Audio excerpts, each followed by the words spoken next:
ಕಾಂಗ್ರೆಸ್ಗೆ Krishna good bye ಹೇಳಿದ್ದಾರೆ. ಅವರೇ ಈಗ ಸ್ವತಃ ಮಾತನಾಡಿದ್ರು, ಸುದ್ದಿಗೋಷ್ಠಿಯನ್ನು ನಡೆಸಿದ್ರು. ಪಕ್ಷದಲ್ಲಿ ಹಿರಿತನಕ್ಕೆ ಬೆಲೆ ಇಲ್ಲ, ಪಕ್ಷದಲ್ಲಿ ಕಾರ್ಯಕರ್ತರನ್ನ ಕಡೆಗಣಿಸಲಾಗ್ತಾ ಇದೆ. ನಾನೊಬ್ಬ ಪಕ್ಷದ ಕಾರ್ಯಕರ್ತ, ಆದರೆ ನನ್ನನ್ನ ವಯಸ್ಸಿನ ಆಧಾರದಲ್ಲಿ ಕಡೆಗಣನೆ ಮಾಡಲಾಯಿತು, ಅದರಿಂದ ನಾನು ಪಕ್ಷದಿಂದ ದೂರ ಆಗ್ತಾ ಇದ್ದೀನಿ ಅನ್ನುವಂತ ನೋವಿನ ಮಾತುಗಳನ್ನ ಹೇಳ್ತಾ ಇದ್ದಾರೆ.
On managers who can manage the party. They do not want time-tested leaders or time-tested workers like me. Hence, I have taken the decision. However painful. Okay, ಬಗ್ಗೆ ಹೆಚ್ಚಿನ ಮಾಹಿತಿ ಕೊಡ್ತಾರೆ ನಮ್ಮ ಪ್ರತಿನಿಧಿ ಗಿರೀಶ. ಒಂದಂತೂ ಸತ್ಯ ಆಯ್ತು, ಅಂದ್ರೆ ಇವರಿಗೆ ವಯಸ್ಸಾಗಿದೆ ಅನ್ನುವಂತಹ ಕಾರಣಕ್ಕೆ ಇವರನ್ನ ಮೂಲೆ ಗುಂಪು ಮಾಡಿದ್ದಾರೆ, ನಿರ್ಲಕ್ಷ್ಯ ಮಾಡಿದ್ದಾರೆ ಅನ್ನುವಂಥದ್ದು ಸ್ವತಃ ಅವರೇ ಬೇಸರದಿಂದ ಹೇಳ್ತಾ ಇದ್ದಾರೆ ಕೃಷ್ಣ. ಅಂದ್ರೆ ಅದು ಸ್ಪಷ್ಟ ಆಯ್ತು, ಇವರು ನಿರ್ಲಕ್ಷ್ಯಕ್ಕೆ ಒಳಪಟ್ಟಿದ್ದಾರೆ ಅನ್ನುವಂಥದ್ದು. ಹಲೋ ಗಿರೀಶ, ನನ್ನ ಧ್ವನಿ ಕೇಳ್ತಾ ಇದ್ಯಾ? ಕೇಳಿಸ್ತಾ ಇದೆ. ಅಲ್ಲ, ಕೃಷ್ಣ ಅವರು ಈಗ ಅವರೇ ಸ್ವತಃ ಹೇಳ್ತಾ ಇದ್ದಾರೆ, ಅಂದ್ರೆ ಕಾಂಗ್ರೆಸ್ ನನ್ನನ್ನ ವಯಸ್ಸಿನ ಆಧಾರದಲ್ಲಿ ನನ್ನನ್ನ ಒಂದು ರೀತಿ ನಿರ್ಲಕ್ಷ್ಯ ಮಾಡ್ತು ಅನ್ನುವಂಥದ್ದು. ಅಂದ್ರೆ ಇಷ್ಟು ದಿನ ಕೂಡ ಅವರು ನಿರ್ಲಕ್ಷ್ಯಗೆ ಒಳಪಟ್ಟಿದ್ರು, ಅಸಮಾಧಾನಗೊಂಡಿದ್ರು, ಅವೆಲ್ಲವನ್ನು ಕೂಡ ಹೊರಹಾಕ್ತಾ ಇದ್ರು. ಅದೆಲ್ಲವೂ ಕೂಡ ಒಟ್ಟಾರೆಯಾಗಿ ಈಗ ಅವರು ರಾಜೀನಾಮೆ ಕೊಡುವಂತ ಹಂತಕ್ಕೆ ತಂದಿದೆ. ಹಾಗಾದ್ರೆ ಖಂಡಿತ ಮಹೇಶ್, ಎಸ್ ಎಂ ಕೃಷ್ಣ ಅವರ ಮಾತುಗಳಲ್ಲಿ ಅವರ ವೇದನೆ ಮತ್ತು ಅವರ ನೋವು ಇತ್ತು. ಒಂದು ಅವ್ರು ಹೇಳಿದ್ದೇನು ಅಂದ್ರೆ, ನನಗೆ ತುಂಬಾ ನೋವು ತಂದಿರೋದು ನನ್ನ ವಯಸ್ಸನ್ನ ಕಾರಣವಾಗಿ ಇಟ್ಕೊಂಡಿದ್ದು ಅನ್ನುವಂತ. ಅಂದ್ರೆ ವಯಸ್ಸು ಅದು ಪ್ರಾಕೃತಿಕವಾಗಿ ಬದಲಾವಣೆ ಆಗುವಂಥದ್ದು, ಅದರಲ್ಲಿ ನನ್ನ ತಪ್ಪಿಲ್ಲ. ಮತ್ತೆ ವಯಸ್ಸನ್ನೇ ಕಾರಣವಾಗಿ ಇಟ್ಕೊಂಡು ಒಬ್ಬ ನಿಷ್ಠಾವಂತ ಕಾರ್ಯಕರ್ತನ ಸೈಡ್ ಲೈನ್ ಮಾಡೋದು, ಇದು ಎಷ್ಟು ಮಟ್ಟಕ್ಕೆ ಸರಿ ಅನ್ನುವಂತ ಒಂದು ಪ್ರಶ್ನೆಯನ್ನ ಅವರು ಕಾಂಗ್ರೆಸ್ ಪಕ್ಷಕ್ಕೆ ಮುಂದಿಟ್ಟಿದ್ದಾರೆ. ಮತ್ತೆ ಅವರ ಹಿಂದಿನ ನೆನಪುಗಳನ್ನ ಅವರು ಮೆಲುಕು ಹಾಕೊಂಡ್ರು. ಕಾಂಗ್ರೆಸ್ ಪಕ್ಷದಲ್ಲಿ ಎಂತೆಂಥ ಸಂದರ್ಭದಲ್ಲಿ ನಾನು ಅವ್ರಿಗೆ ಸಾಥ್ ಕೊಟ್ಟಿದ್ದೆ, ಇಂದಿರಾ ಗಾಂಧಿ ಅವರ ಮೈನಾರಿಟಿ ಸರ್ಕಾರ ನಡೆಸುವಂತ ಒಂದು ಸಂದರ್ಭದಲ್ಲಿ ಪ್ರಜಾ ಸೋಷಿಯಲಿಸ್ಟ್ ಪಕ್ಷ ಮತ್ತೆ ಇಂದಿರಾ ಗಾಂಧಿ ಅವರ ನಡುವೆ ಕೊಂಡಿಯಾಗಿ ನಾನು ಕೆಲಸ ಮಾಡ್ತಾ ಇದ್ದೆ ಅನ್ನುವಂತ ಒಂದು ಅವರ ಹಳೆಯ ನೆನಪುಗಳನ್ನ ಅವರು ಮೆಲುಕು ಹಾಕೊಂಡ್ರು. ಜೊತೆಗೆ ಅವರು ಒಂದು ವ್ಯಕ್ತಪಡಿಸಿದ್ದು, ಇವತ್ತಿನ ಕಾಂಗ್ರೆಸ್ ಬದಲಾಗಿದೆ, ಅವರಿಗೆ ಜನಸಮುದಾಯ ಇಷ್ಟಪಡುವಂತ ನಾಯಕರು ಬೇಕು ಬೇಡವೋ ಅನ್ನೋದು ಗೊತ್ತಾಗ್ತಾ ಇಲ್ಲ ಅನ್ನುವಂತ ಒಂದು ಮಾತನ್ನ ಎಸ್ ಎಂ ಕೃಷ್ಣ ಅವ್ರು ಹೇಳಿದ್ರು. ಮಾದೇಶ್, ಯಾಕಂದ್ರೆ ಒಂದ್ ಮಾತನ್ನು ಹೇಳ್ತಾರೆ ಗಿರೀಶ, ನಾನು ಅಲೆಯ ಜೊತೆಯಲ್ಲಿ ಬಂದಂತ ರಾಜಕಾರಣಿ ಎಲ್ಲ ಅನ್ನುವಂತ ಮಾತನ್ನು ಕೂಡ ಹೇಳ್ತಾರೆ. ಅಂದ್ರೆ ಅದು ಇಲ್ಲಿ ವಾಸ್ತವವಾಗಿ ಅಂದ್ರೆ ಪ್ರಸ್ತುತ ಕರ್ನಾಟಕದ ಕಾಂಗ್ರೆಸ್ ಅನ್ನ ಗಮನಿಸಿದ್ರೆ ಅದು ಕಾಂಗ್ರೆಸ್ ಅನ್ನು ಗಮನಿಸಿ ಆ ಮಾತೆ ಹೇಳಿದ್ರ ಅಂತ ಅವರು. ಖಂಡಿತ ಅವರು ಅಲೆಯ ಜೊತೆ ಬಂದಂತ ರಾಜಕಾರಣಿ ಅಲ್ಲ. ಯಾಕಂದ್ರೆ ಅವರು 1962ರಲ್ಲಿ ಅಮೆರಿಕದಿಂದ I will talk to my friends. This is a decision which I have taken just yesterday without consulting anybody except my wife. But what the future, what my next step will be, I will have to ponder, contemplate, introspect, look around and then take a view. Sir, ನೀವು ಸಕ್ರಿಯ ರಾಜಕಾರಣದಿಂದ ನಿವೃತ್ತರಾಗುವುದಿಲ್ಲ ಅಂತ ಹಿಂದೆ ಹೇಳಿದ್ರಿ. ಈಗಲೂ ಅದನ್ನೇ ಹೇಳ್ತಾ ಇದ್ದೀವಿ. ನಿಮ್ಮ ರಾಜೀನಾಮೆ ಕೇವಲ ನಿವೃತ್ತಿಯೋ ಅಥವಾ ಸಕ್ರಿಯ ರಾಜಕಾರಣದ ಇನ್ನೊಂದು ಮಜಲೋ? ನಿವೃತ್ತಿ ಅಂತಕ್ಕಂಥ ಪದ ನನ್ನ ಡಿಕ್ಷನರಿ ಇಲ್ಲ. ಕೆಲವು ಸುದ್ದಿ ಮಾಧ್ಯಮಗಳು ಅವರು ರಿಟೈರ್ ಆಗ್ತಾರೆ ಯಾಕೆ ಅಂತೇಳಿ. ಬಹುಶಃ ಅವರ ದೃಷ್ಟಿ ಇರ್ಬೋದು ರಿಟೈರ್ ಮಾಡಿಸ್ಬೇಕು ಅಂತ, ಆದರೆ ನಾನು ರಿಟೈರ್ ಆಗೋದಿಲ್ಲ. ಸೋನಿಯಾ ಗಾಂಧಿ ಅವರು ನಿಮ್ಮನ್ನ ನಡೆಸ್ಕೊಟ್ಟಿದ್ದಾರೆ, ಗೌರವ ಕೊಟ್ಟಿದ್ದಾರೆ ಅಂತಂದ್ರಿ. ಈಗ ಕಾಂಗ್ರೆಸ್ ರಾಹುಲ್ ಕೈಗೆ ಹೋಗಿದೆ. ರಾಹುಲ್ ಗಾಂಧಿ ಅವರು ಟೇಕ್ ಓವರ್ ಮಾಡಿದ್ಮೇಲೆ ನಿಮ್ಮನ್ನ ಹೇಗೆ ನಡೆಸ್ಕೊಂಡ್ರು? ರಾಹುಲ್ ಕೂಡ ಕಾಂಗ್ರೆಸ್ ಉಪಾಧ್ಯಕ್ಷರು. ನಾನು ಉಪಾಧ್ಯಕ್ಷರುಗಳ ವಿಚಾರದಲ್ಲಿ ಮಾತಾಡೋದಲ್ಲ, ಅಧ್ಯಕ್ಷರುಗಳ ವಿಚಾರದಲ್ಲಿ ಮಾತಾಡ್ತೀನಿ. ನಿಮ್ಮನ್ನ ಕಡೆಗಣಿಸಿದ್ದು ಸೋನಿಯಾ ಗಾಂಧಿ ಅವರ ಸೋನಿಯಾ ಗಾಂಧಿ ಅವರ ವಿಚಾರ ಈಗ ತಾನೇ ಹೇಳಿದ್ದೀನಲ್ಲ. ಒಬ್ಬೊಬ್ಬರಿಗೆ ಕೇಳಿದ್ದಾರೆ. 46 ವರ್ಷಗಳ ಈ ಒಂದು ಕಾಂಗ್ರೆಸ್ ರಾಜಕಾರಣದಲ್ಲಿ ಎಸ್.ಎಂ. ಕೃಷ್ಣ ಅವರಿಗೆ ಎಲ್ಲವನ್ನೂ ಕೂಡ ಕೊಟ್ಟಿದೆ. ಆದ್ರೆ ಕಡೆ ಹಂತದಲ್ಲಿ ಎಸ್.ಎಂ. ಕೃಷ್ಣ ಅವರು ಈ ನಿರ್ಧಾರ ತೆಗೆದುಕೊಳ್ಳೋದು ಎಷ್ಟರ ಮಟ್ಟಿಗೆ ಸರಿ ಅಂತ ನಿಮ್ಮ ನಾಯಕರು ಮತ್ತೆ ಕಾರ್ಯಕರ್ತರು ಕೂಡ ಪ್ರಶ್ನೆ ಮಾಡ್ತಾರೆ.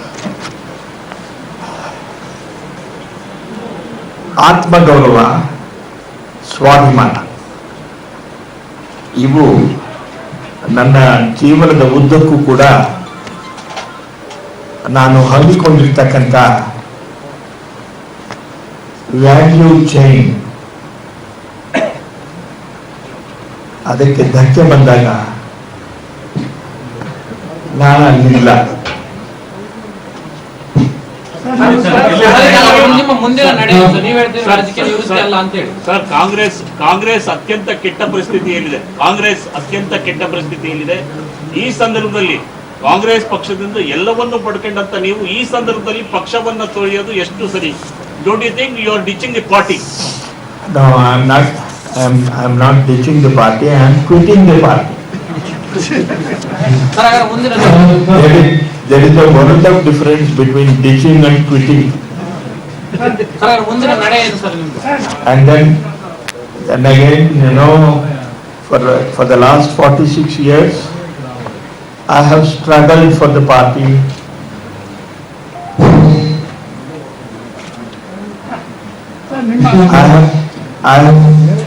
I have toured thousands of miles propagating the ideology of the Congress party. It has run into 3 generations, starting with Indira Gandhi, then Rajiv Gandhi, and then Sonia Gandhi. So nobody can say, yes, Congress has given me everything. I concede that it has given me. I have not completed. ಈಗ ನನ್ನನ್ನು 2012ರಲ್ಲಿ ವಿದೇಶಾಂಗ ಮಂತ್ರಿ ಕೆಲಸದಿಂದ ತೆಗೆದುಹಾಕಿದ್ರು. ಏನು ಕಾರಣ ಗೊತ್ತಾಗಲ್ಲ ನನಗೆ. ಆಮೇಲೆ ಬಂದವರು ಏನು ಮಾಡಿದ್ರು ಅಂತ ನನಗೆ ಗೊತ್ತಿಲ್ಲ. ನಿಮ್ಗೆ ಗೊತ್ತಿದೆಯೋ ಅಲ್ಲೋ ಗೊತ್ತಿಲ್ಲ. ನಾನು ಏನು ಮಾಡಲಿಲ್ಲ, ಮುಂದೆ ಬಂದವರು ಏನು ಮಾಡಿದ್ರು ಅನ್ನೋದನ್ನ ಇತಿಹಾಸದ ಪುಟಗಳನ್ನು ಸ್ವಲ್ಪ ತಿರುಗಿಸಿ ನೋಡಿ. ಆನಂತರ ಈ ರಾಜ್ಯಸಭಾ ನಾನು ಸೋನಿಯಾ ಗಾಂಧಿ ಅವ್ರನ್ನ ಭೇಟಿ ಮಾಡಿದ್ದ ಭಾಳ ವಿಶ್ವಾಸವಾಗಿ ಮಾತನಾಡ್ತೀವಿ. I was under the impression ಅವ್ರು ನನಗೆ ಹೇಳ್ಬಿಟ್ಟಿದ್ರೆ ನಿಮಗೆ ಪುನಃ ಇನ್ನೂ ರಾಜ್ಯಸಭಾ ಕೊಡೋಕ್ಕಾಗೋದಿಲ್ಲ, ಸರಿಗಿದೆ, ರಾಜ್ಯಸಭೆ ಕೊಡೋಕ್ಕಾಗೋದಿಲ್ಲ ಅಂತ ಹೇಳಿಬಿಟ್ಟಿದ್ರೆ ನಾನು ಹೊರಗಡೆ ಬಂದು ನಾನು ಐ ಆಮ್ ನಾಟ್ ಇಂಟ್ರೆಸ್ಟೆಡ್ ಹಾಗೆ ಅಂತ ಹೇಳ್ಬೋದಾಗ. ಆದರೆ ನಾನು ಬೆಂಗಳೂರಿಗೆ ಬಂದಮೇಲೆ ನಿಮಗೆ ರಾಜ್ಯಸಭೆ ಇಲ್ಲ ಹಾಗೆ ಇವುಗಳೆಲ್ಲವೂ ಕೂಡ ಈ ಮನಸ್ಸಿನ ಮೇಲೆ ಎಂಥ ಆಘಾತವನ್ನು ಉಂಟು ಮಾಡ್ತದೆ ಅಂತಕ್ಕಂಥದ್ದನ್ನು, ನಿಮ್ಮ ಹಿಡಿತನಕ್ಕೆ ಕೊಡ್ತಕ್ಕಂಥ ಬೆಲೆ ಏನು ಅನ್ನೋದ್ರ ಬಗ್ಗೆ ಪ್ರಶ್ನಾರ್ಥಕ ಚಿಹ್ನೆ ಬರ್ತದೆ. The same thing is happening in BJP also, sir. The same thing is happening in BJP also. I don't know what is happening in BJP or what is not happening in BJP. But what happened to me, spelling it out before you. Is it the same thing for all BJP? How would you analyze the politics in Karnataka? Sir, S.N. Krishna.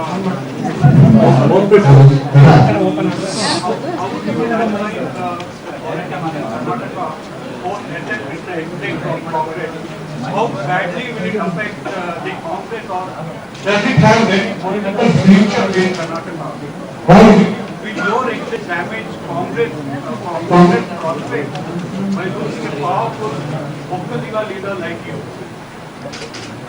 no, I never claimed that I was a Okkaliga leader. I am a worker of the Congress. I was a worker of the Congress party, and incidentally, I happened to be born in a Okkaliga community. I think throughout my chief ministership, I think that was the imprint that I think I have left, and people recognize that, and people respect me for that. You ask any auto rickshaw driver, he will tell you what to think of it. S M. ಕೃಷ್ಣರವರ ಸ್ವಾಭಿಮಾನ ಮತ್ತು ಆತ್ಮಗೌರವದ ಸುದರ್ಶನ ಚಕ್ರ ಈ ರಾಜ್ಯದ ರಾಷ್ಟ್ರದ ಜನತೆಗೆ ನೀವು ಯಾವಾಗ ಪ್ರದರ್ಶಿಸ್ತೀರಾ ಸರ್?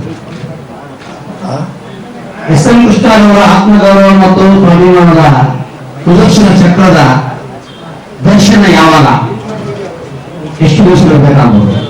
ಅಂದ್ರೆ ಆಗ್ತಾ ಇದೆ. ಸೊ ಈಗ ಆಯ್ತಲ್ಲ, ಈಗ ಆ ಸುದರ್ಶನ ಚಕ್ರ ರಾಜ್ಯದಲ್ಲಿ ಕಾಂಗ್ರೆಸ್ ಸರ್ಕಾರ Rajya Congress revive the PSP. Huh? Do you think time has come to revive the PSP? Do we see that as a future in the next 20 Well, if I was 20 years younger, I would have done it. ರಾಜ್ಯದಲ್ಲಿ But given ರಾಜ್ಯ ನಾಯಕರು ನಿಮ್ಮನ್ನ ನಡೆಸಿಕೊಂಡಿರೋದ್ರ ಬಗ್ಗೆ ಏನು ಹೇಳ್ತೀರಿ? Do you think the strong regional party that PSP again if it's reborn will be able to take up the cause of PSP? No, I didn't get your question. There is a vacuum for a good regional party. Do you think by reviving PSP will be able to step into that? No, I think I have answered that question. If I was 20 years younger, I would have consulted friends from other sir, states. ರಾಜ್ಯದಲ್ಲಿ ಕಾಂಗ್ರೆಸ್ ಸರ್ಕಾರ ಆಡಳಿತದಲ್ಲಿದೆ. ಈ ಸರ್ಕಾರದ ಮುಖ್ಯಸ್ಥರು ನೀವು ಕಾಂಗ್ರೆಸ್ ಪಕ್ಷದ ರಾಜ್ಯದಲ್ಲಿ ಕಾಂಗ್ರೆಸ್ ಸರ್ಕಾರ ಆಡಳಿತದಲ್ಲಿದೆ. ರಾಜ್ಯದ ಮುಖ್ಯಮಂತ್ರಿಗಳು ನೀವು ಕಾಂಗ್ರೆಸ್ ಕರ್ತಂದ ನಾಯಕರೇ ಆಗಿದ್ದಾರೆ. ಜೊತೆಯಲ್ಲಿ ಆ ಸಂಪುಟದಲ್ಲಿ ಇರೋರು ಕೂಡ ನೀವು ಬೆಳೆಸಿದ ಕೆಲವು ನಾಯಕರಲ್ಲಿ ಇದ್ದಾರೆ. ಈ ಸರ್ಕಾರ ಮತ್ತು ರಾಜ್ಯದ ಕಾಂಗ್ರೆಸ್ ನಿಮ್ಮನ್ನು ಹೇಗೆ ನಡೆಸ್ಕೊತು? ನಾನು ರಾಜ್ಯದ ಕಾಂಗ್ರೆಸ್ ವಿಚಾರ ಮಾತೇ ಆಡಿಲ್ಲ. ಅದು ಅಪ್ರಸ್ತುತ. ಅವ್ರು ಚೆನ್ನಾಗಿ ನೋಡ್ಕೊಂಡಿದ್ದಾರೆ ಸರ್. ರಾಜ್ಯದ ನಿಮ್ಮ ಆತ್ಮಗೌರವ ಮತ್ತು ಸ್ವಾಭಿಮಾನಕ್ಕೆ ಧಕ್ಕೆ ಹಾಕಿದ್ದು ಕೇಂದ್ರದ ರಾಷ್ಟ್ರ ಮಟ್ಟದ ಪಕ್ಷ ಇದರಿಂದ, ರಾಜ್ಯದಿಂದ ಅಲ್ಲ. ಹಾಗಾದ್ರೆ ಅದು ರಾಜ್ಯದ ಬಗ್ಗೆ ನಾನು ಮಾತಾಡಿಲ್ಲ. ಯಾಕೆಂದ್ರೆ ಯಾರೋ ಹೇಳಿದ್ರು ನಾನು ಕರ್ಕೊಂಬಂದೆ ಅಂತಿಲ್ಲ. ನಾನು ಒಬ್ಬ ಅವರನ್ನ ಕಾಂಗ್ರೆಸ್ಸಿಗೆ ಸೇರಿಸಲಿಕ್ಕೆ ನಾನು ಮಹಾರಾಷ್ಟ್ರದಲ್ಲಿ ಗವರ್ನರ್ ಆಗಿದ್ದೆ. ಆಗ ಇವರುಗಳೆಲ್ಲರೂ ಬಂದು ನನ್ನ ಜೊತೆಯಲ್ಲಿ ನಮ್ಮ ರಾಜಭವನದಲ್ಲಿ ನನ್ನ ಅತಿಥಿಗಳಾಗಿದ್ದರು. ಆಗ ಕಾಂಗ್ರೆಸ್ ಸೇರಬೇಕು ಅಂತಕ್ಕಂಥ ಇಂಗಿತವನ್ನು ಅವರು ವ್ಯಕ್ತಪಡಿಸಿದರು. ನಾನು ಒಪ್ಪಿದೆ. ಆನಂತರ ನಾನು ದೆಹಲಿಗೆ ಹೋಗಿ ಸೋನಿಯಾ ಗಾಂಧಿಯವ್ರಿಗೆ ಇದರಿಂದ ಕಾಂಗ್ರೆಸ್ಗೆ ಲಾಭ ಆಗ್ತದೆ ಹಾಗಂತ ಹೇಳಿ ಬಂದೆ ಅಷ್ಟೇ. ನಾನೇ ಸೇರಿಸಿದೆ ಅಂತಕ್ಕಂಥ ದೊಡ್ಡ ಮಾತನ್ನ ಆಡಲಿಕ್ಕೆ ನಾನು ತಯಾರಾಗಿಲ್ಲ. ಈಗ ಹೇಗಿದೆ ನನ್ನದು ಒಂದು ಸಣ್ಣ ಪಾತ್ರ. ಈಗ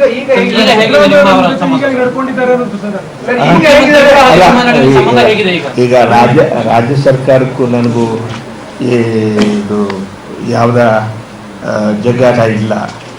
ಅವ್ರ ಪಾಡಿಗೆ ಅವ್ರು ಕೆಲಸ ಮಾಡ್ಕೊಂಡು ಹೋಗ್ತಾ ಇದ್ದಾರೆ, ನನ್ನ ಪಾಡಿಗೆ ನಾನು ಮನೆಯಲ್ಲಿದ್ದೀನಿ ಅಷ್ಟೇ. ಸೊ ಅದರಿಂದ ಮುಂದಿನ ದಿನಗಳಲ್ಲಿ ನಾನು ಏನು ತೀರ್ಮಾನ ತೆಗೆದುಕೊಳ್ತೀನಿ ಅದರ ಮೇಲೆ ಈ ರಾಜ್ಯ ಸರ್ಕಾರದ ಆಗು ಹೋಗುಗಳ ಬಗ್ಗೆ ನಾನು ವಿಶ್ಲೇಷಣೆ ಮಾಡ್ತೀನಿ.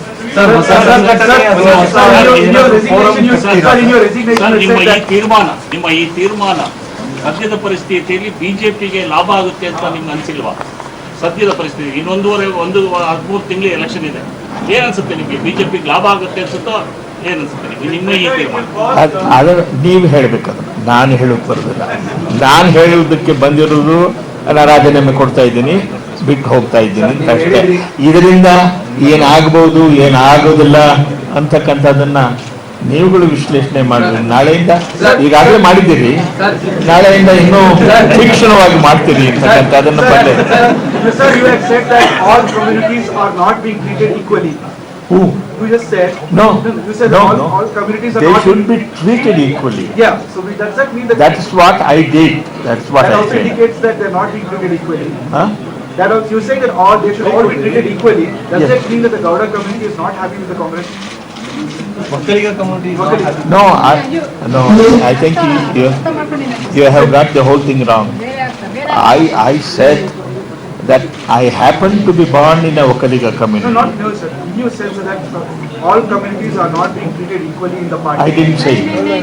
I said when I was chief minister, I made a general statement that when I was chief minister, I did make a honest effort to carry every community, regardless of to which I belong, to with me. Your fate is the same as for all other Correction, So you said you will not speak about the vice president of the party. Fair enough. But the fact that there is no one to guide the vice president in Congress as such, and BJP's vision of Congress Mukt Bharat seems to be the reality. Do you agree with that?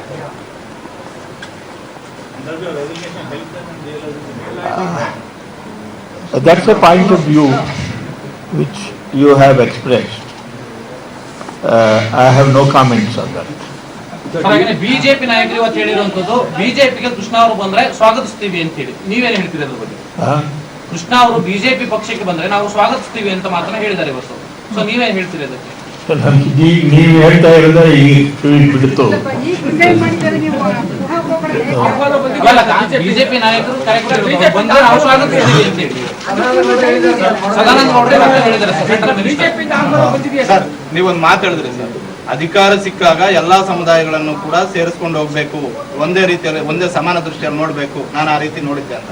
ಅದು ರಾಜ್ಯ ನಾಯಕರಿಗೆ ಹೇಳಿದ್ದ, ಡೆಲ್ಲಿ ವರಿಷ್ಠರಿಗೆ ಹೇಳಿದ್ದ?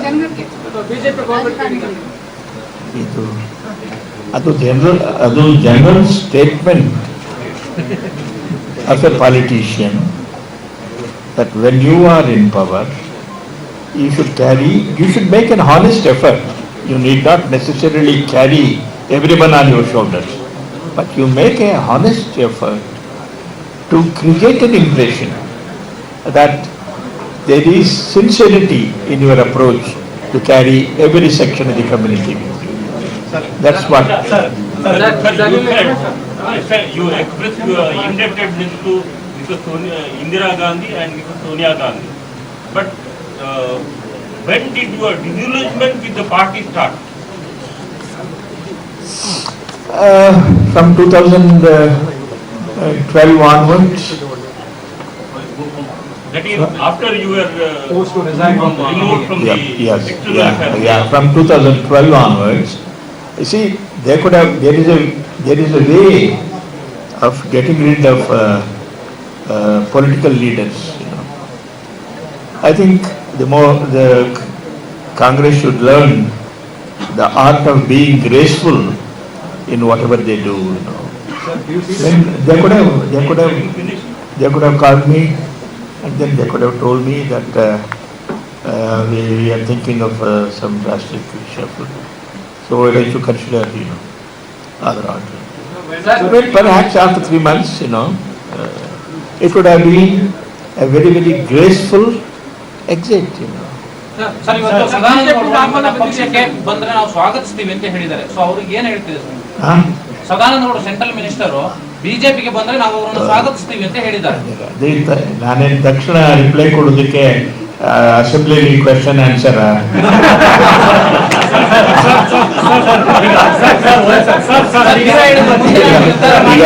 ಈಗ ನಾನು ಉತ್ತರ ಕೊಡುದಿಲ್ಲ ಅಂತ ಹೇಳಿದ್ರೆ ನೀವು mister speaker I will insist on on answer from ಇಲ್ಲ ಅವ್ರು ಹೇಳಿದ್ದಾರೆ. Sir, one question, sir. You have added one more A in your name. What is the reason behind this, sir? Huh? One more A, double A, Krishna, A double. Yeah. What is the reason behind? For kicks, for kicks, for kicks. Sir, Sonia Gandhi ಅವ್ರ ಬಗ್ಗೆ ಅಪಾರ ಗೌರವ ಅಂತ ಹೇಳಿದ್ರಿ. ಒಂದು ವೇಳೆ ನಿಮ್ಮ ಈ ನಿರ್ಧಾರದ ಬಗ್ಗೆ ಪುನರ್ ಪರಿಶೀಲಿಸಿ ಅಂತ ಸೋನಿಯಾ ಗಾಂಧಿ ಅವ್ರನ್ನ ಕೇಳಿದ್ರೆ ನೀವು ಪುನರ್ ಪರಿಶೀಲನೆ ಮಾಡ್ತೀರಾ? ಇಲ್ಲ, ಮಾಡುದಿಲ್ಲ. ಸರ್, ನಿಮ್ಮ ಮುಂದಿನ ನಿರ್ಧಾರದ ಬಗ್ಗೆ ರಾಜ್ಯ ಸರ್ಕಾರದ ಬಗ್ಗೆ ಹೇಳ್ತೀನಿ ಅಂತ ಹೇಳಿದ್ರೆ ನಿಮ್ಮ ಮುಂದಿನ ನಿರ್ಧಾರ ರಾಜ್ಯ ಸರ್ಕಾರದ ಭವಿಷ್ಯದ ಮೇಲೆ ಏನಾದ್ರು ಪರಿಣಾಮ ಬೀರುತ್ತಲ್ಲ? ಅಯ್ಯೋ, ನಾನು ಯಾರನ್ನೂ ಕನ್ಸಲ್ಟ್ ಮಾಡಿಲ್ಲ, ಯಾರನ್ನೂ ಕರೆದಿಲ್ಲ ನನ್ನ ಜೊತೆಗೆ ಬನ್ನಿ ಅಂತ. ನಾನು ಅದನ್ನ ನಿರೀಕ್ಷೆನೂ ಕೂಡ ಮಾಡುವುದಿಲ್ಲ. ಇದು ನನ್ನ ಸ್ವಾಭಿಮಾನ, ಆತ್ಮಗೌರವದ ಪ್ರಶ್ನೆ ಆಗಿರುವುದರಿಂದ ನಾನು ಕಾಂಗ್ರೆಸ್ ಪಕ್ಷವನ್ನು ತ್ಯಜಿಸ್ತಾ ಇದ್ದೇನೆ. ಸೊ ಆದ್ರಿಂದ ಬಾಕಿಯವರು ಅದು ರಾಜ್ಯ ಸರ್ಕಾರದ ಮೇಲೆ ಯಾವುದೇ ಪರಿಣಾಮವನ್ನು ಬೀರ್ತದೆ ಅಂತ ಹೇಳಿ ನಾನು ನಂಬುದಿಲ್ಲ. 2014ರ ಲೋಕಸಭೆ ಚುನಾವಣೆ ನಂತರ ಕಾಂಗ್ರೆಸ್ ಅತ್ಯಂತ ಕೆಟ್ಟ ಪರಿಸ್ಥಿತಿಯಲ್ಲಿದೆ. ಈ ಸಂದರ್ಭದಲ್ಲಿ ರಾಜೀವ್ ಗಾಂಧಿ ಈ ಪಕ್ಷವನ್ನ ಮುನ್ನಡೆಸೋದಕ್ಕೆ ಅಸಮರ್ಥರು ಅಂತ ನಿಮ್ಗೆ ಏನನ್ಸುತ್ತಾ? ರಾಹುಲ್ ಗಾಂಧಿ ಲೀಡರ್ಶಿಪ್ ಚೇಂಜ್ ಆಗಬೇಕು ಅಂತ ಏನಾದ್ರು ನಿಮ್ಗೆ ಅನ್ಸುತ್ತಾ? ನಿಮ್ಮ ಅಭಿಪ್ರಾಯ ಏನಿದೆ?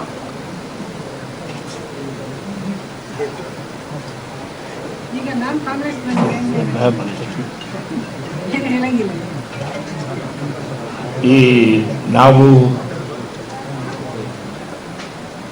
ಒಂದು ರಾಷ್ಟ್ರೀಯ ಪಕ್ಷ ಅಂದಮೇಲೆ ಅದರ ಅಧ್ಯಕ್ಷರ ಕಡೆಗೆ ನೋಡ್ತೀವಿ ನಾವು. ಉಪಾಧ್ಯಕ್ಷರು, ಜನರಲ್ ಸೆಕ್ರೆಟರಿಗಳು ಇವ್ರ ಕಡೆಗೆ ನೋಡುದಿಲ್ಲ. ಅವರು ನೆನ್ನೆ ಮನೆ ಬಂದವರು ಉಪಾಧ್ಯಕ್ಷರು, ನಮ್ಮ ಪ್ರಾಂತೀಯ ಕಾರ್ಯದರ್ಶಿಗಳು ಅಂತೇಳಿ ನೋಡ್ಬೋದು.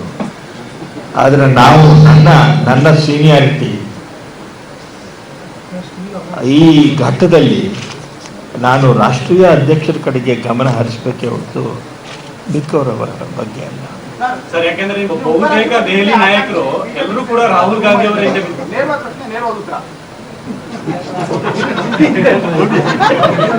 ಪ್ರಯತ್ನ ಮಾಡ್ತೀನಿ.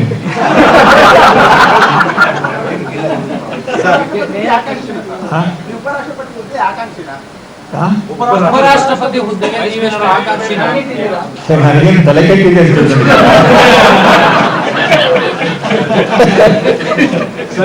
ಎರಡನೇ ಅವಧಿಗೆ ರಾಜ್ಯಸಭಾ ಸ್ವಾಭಿಮಾನ ಧಕ್ಕೆ ಆಗಿದೆ. ಎರಡನೇ ಅವಧಿಗೆ ರಾಜ್ಯಸಭೆ ನಿರಾಕರಿಸಿದಾಗ ಕಾಂಗ್ರೆಸ್ನವರು ಆಗ್ಲೇ ತಮ್ಮ ಸ್ವಾಭಿಮಾನ ಧಕ್ಕೆ ಆಗಿದೆ. ಇಷ್ಟು ಕಾಲ ಯಾಕೆ ವೇಟ್ ಮಾಡಿ ಆಗ್ಲೇ ತೀರ್ಮಾನ? ಒಬ್ಬ ಕಾರ್ಯಕರ್ತ ಈ ಸಾರ್ವಜನಿಕ ಜೀವನದಲ್ಲಿ ಇರ್ತಕ್ಕಂಥವನು ಅವನದೇ ಆದ ಸೆನ್ಸ್ ಆಫ್ ಟೈಮಿಂಗ್ ಇರುತ್ತೆ. ಸೊ ಕೆಲವರು ತತ್ಕ್ಷಣ ರಿಯಾಕ್ಟ್ ಮಾಡ್ತಾರೆ, ಕೆಲವರು ಟ್ಯೂಬ್ ಲೈಟ್ ಥರ ನಿಧಾನದಲ್ಲಿ ರಿಯಾಕ್ಟ್ ಮಾಡ್ತಾರೆ.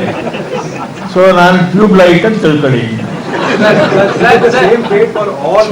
ಸ್ವಿಚ್ ಹಾಕಿದ ಮೇಲೆ ಎಷ್ಟೋ ಹೊತ್ತಿಗೆ ದೀಪ ಬರುತ್ತೆ. Is it the same fate for all senior Congress leaders at the national level, as has been meted out to you? But The kind of attitude that has been meted out to you, is it the fate for all the same senior Congress leaders who are there? Right? The same thing. I will have to make an effort to find out, what is happening to other leaders. Sir, ನೀವು ಸಿದ್ದರಾಮಯ್ಯನವರನ್ನ ಕಾಂಗ್ರೆಸ್ಗೆ ಸಹಾಯವಾಗ್ತದೆ, help ಆಗ್ತದೆ ಅಂತ ಕರ್ಕೊಂಡು ಬಂದ್ರಿ ಅಂತ ಹೇಳಿದ್ರಿ. ಮುಂದೆಯೂ ಕೂಡ ಸಿದ್ದರಾಮಯ್ಯನವರಿಗೆ ಸಿದ್ದರಾಮಯ್ಯನವರಿಂದ ರಾಜ್ಯ ಕಾಂಗ್ರೆಸ್ಗೆ ಹೆಲ್ಪ್ ಆಗತ್ತಾ, ಅನುಕೂಲ ಅಲ್ಲ, ಆಗತ್ತಾ? ಈಗ ನಾನು ಕಾಂಗ್ರೆಸ್ನಲ್ಲೇ ಇಲ್ಲ, ಆದ್ರಿಂದ ಆ ಪ್ರಶ್ನೆಗೆ ನಾನು ಉತ್ತರ ಕೊಡೋಂಗಿಲ್ಲ. ಈಗ ಮುಂದಿನ ನಡೆ ಏನು sir? Do you feel Congress has any future in the country? Do you feel Congress has any future in the country? No, I think that is a question which will have to be answered by those who are very active in the Congress party. They will decide. They will decide whether there is a future for the Congress party or not. But anyway, Congress, with a long history of 129, 30, 31, nobody is counting. So you can as well say that it will be there. Congress party is going to be there. And well, I don't know whether it is complemented by credibility. That is the big question mark. Have you planned out a role for yourself in the 2018 election? What role are you going to be playing? I think I have answered that question in the sense that I will have to think about what my future course of action is going to be. Well, I need time for that. Yes. Sir, you feel that there is no future or no respect rather for the age and seniority in the present setup of Congress. And you also said all the party is believes more in managers, which means the managers are running the show, is it? The Congress party. No, I said that I think during Indiraji's time, during Rajiv Gandhi's time, during the initial phases of Sonia Gandhi's time, the party did have a rapport with the workers. But of late, I think I am inclined to feel that they are depending more on managers than on time-tested workers like me. Sir ಇತ್ತೀಚಿನ ದಿನಗಳಲ್ಲಿ ರಾಷ್ಟ್ರದಲ್ಲಿ regional parties ಜಾಸ್ತಿ ಇರೋದ್ರಿಂದ ತಾವು 2018 regional party ಕಡೆ ಗಮನ ಇಡಕ್ಕೆ ಕಾಣಿಸ್ತೀರಾ?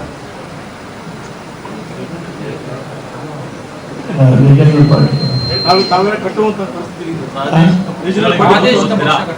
ಪ್ರಾದೇಶಿಕ ಪಕ್ಷಗಳಿಗೆ ಒಲವು ತೋರಿಸ್ತಾರೆ 18ರ ಚುನಾವಣೆಯಲ್ಲಿ ಅಂತ ಹೇಳ್ತೀರಾ? ನಾನು ಮೊದಲ ದಿನಗಳಲ್ಲಿ ನಾನು ಎಲ್ಲದರ ಬಗ್ಗೆನೂ ಆಲೋಚನೆ ಮಾಡಬೇಕಾಗ್ತದೆ. ಸರ್ ನಿಮ್ಮ ಡಿಕ್ಷನರಿಯಲ್ಲಿ ನಿವೃತ್ತಿ ಹೇಳುವ ಪದವೇ ಇಲ್ಲ ಅಂತ ಹೇಳಿದ್ದೀರಿ. ಹಾಗಾದ್ರೆ ಮುಂದಿನ ದಿನದಲ್ಲಿ ರಾಜಕೀಯ ರಥಕ್ಕೆ ನೀವು ಸಾರಥಿ ಆಗ್ತೀರೋ ಮಹಾರಥಿ ಆಗ್ತೀರೋ? ಕಾಲ ನಿರ್ಣಯ ಮಾಡ್ತದೆ.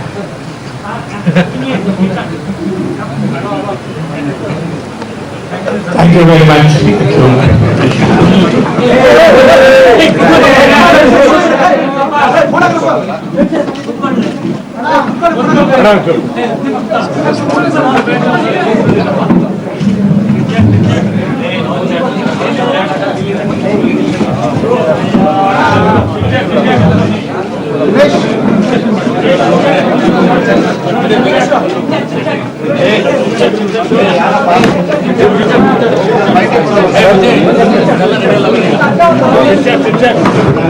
Dinesh, sir.